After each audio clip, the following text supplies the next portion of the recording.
What's the meaning of bank holiday?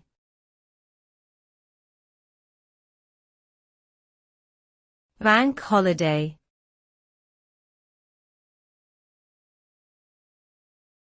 Bank holiday.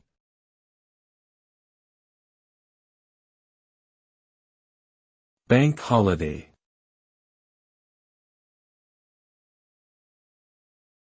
Bank holiday.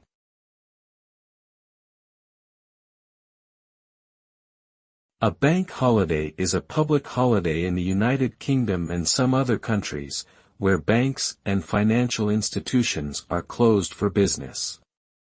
The term originated in the 19th century when these holidays were established by statute, primarily to allow banks to close so that their employees could enjoy the day off.